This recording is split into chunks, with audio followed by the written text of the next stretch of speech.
Jambo na karibu katika mji wa Baraka. Asante sana. Ndio, tunakuona katika mji wa Baraka, ni katika malengo gani? Malengo ya ukombozi wa nchi yetu ya Kongo. Ndio, labda baada ya kupata lengo la kuwa ndani ya mji wa Baraka, tungetamani ujitambulishe.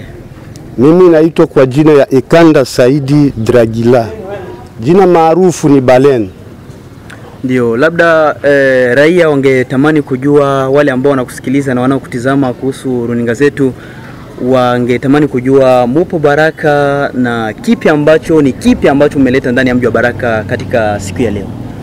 Kwa siku ya leo mpaka niingie kwenye mji wa Baraka, na kitu kinachonipa huzuni sana kwa ajili ya uvamizi wa nchi yetu. Ndio, mpaka sasa siku zilizopita watu walilisikia jina la Ndaragira na kusema kwamba umefungiwa, labda wengi hawana uhakika kama ni wewe. Unaweza kuambia kitu gani raia wa tarafa la Fizi ambao walitegemea kwamba mchango wako unaweza pelekea ukombozi wa nchi ya Jamhuri ya Kidemokrasia ya Kongo? Asante sana.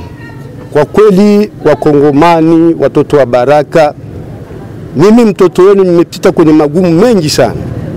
Nilifungwa, natoka Kishasa naingia Kalemi tena nafungwa, lakini kulingana na uvamizi wa nchi yetu unanipa mimi huzuni kwa kusema nikuje kuungana na jeshi la serikali na watoto wetu wazalendo kwa sababu ya kupiganisha adui.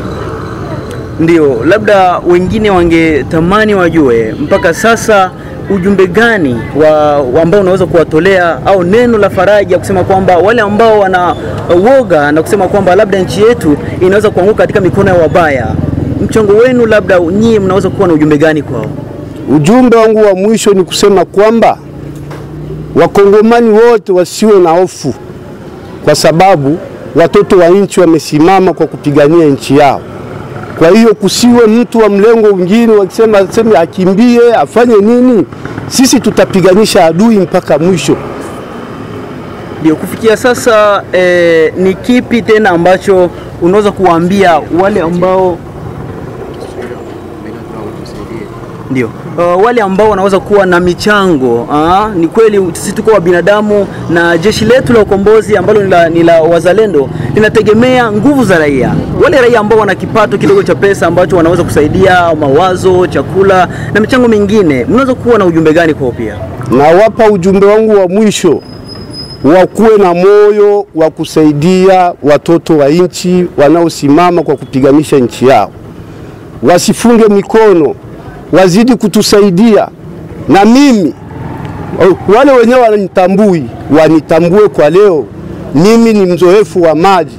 Nimeomba tupiganisha adui na nitampiganisha hata kwenye Lake Kivu ya Bukavu.